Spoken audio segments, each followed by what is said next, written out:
many people are now looking closely at what they eat. Part of that involves looking into the science of growing crops and new advances in technology that are impacting the food supply. Jeremy Gruber, the author of the GMO Deception, joins us to talk about the fight over food. Jeremy, thank you for being with us this morning. First, let's quickly say, what is GMO? What does that mean? Well, GMO is simply a genetically modified organism. In the case of food, it's a situation where a trait that wouldn't ordinarily be found in a particular type of food has been introduced in a laboratory to offer that food a certain trait it wouldn't normally have. Okay, so from what I understand, when pests eat GMOs, their stomachs actually explode. That's what I understand. You can correct me if I'm wrong with that. So is it safe for us to eat that then? Well, we're just not sure, and that's one of the real problems with GMOs.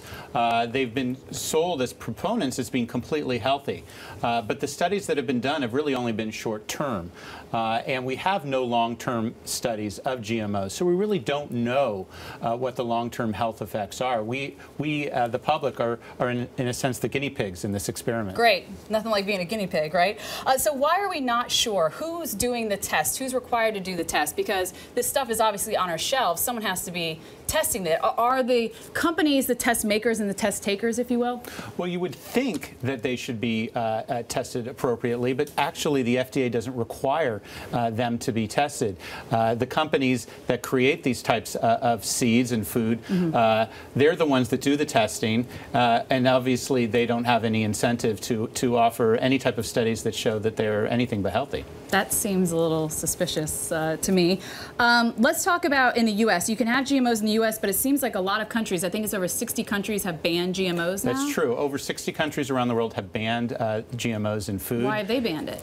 Well, they've banned it because they've raised many of the concerns that we raise in our book, The GMO Deception. A diversity of concerns about not just about human health, but environmental degradation, how they're used in developing countries, and the corporate control of our food supply. So why not label them? There's a big fight about labeling what products are GMOs in the U.S. Well, we should label them. We label for all kinds of things. We label for dolphin-free tuna. We label for things that are kosher. We label for all kinds of reasons, both for health and being socially responsible, because people want to know what's in their food, and they should not be able to know what's in their food. Unfortunately, the companies that produce these ingredients don't want them to know whether they have GMOs. Are there any known side effects, I guess, from this GMOs, you know, physical or mental side effects that we know of so far right now? Well, we certainly have several animal studies that have been done that have shown deleterious health effects from GMOs. We need more research. We just don't know whether or not they have long-term health effects on people. Is that true, what I read about the pests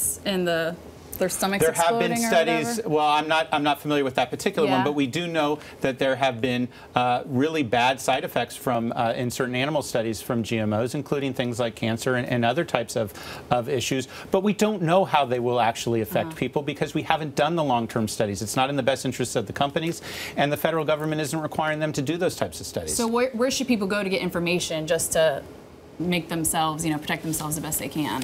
Well, they can go to our website, councilforresponsiblegenetics.org. We have a lot of information about GMOs, and I certainly hope that they look at the GMO Deception, our book. It's a book written by over 50 scientists and science policy experts, where we really try to get past the hyperbole on both sides of the issue and really talk about this from a science and fact-based point of view, which is really how we should be discussing this issue. Jeremy, thank you so much My pleasure. for the information. I appreciate you coming in early for us.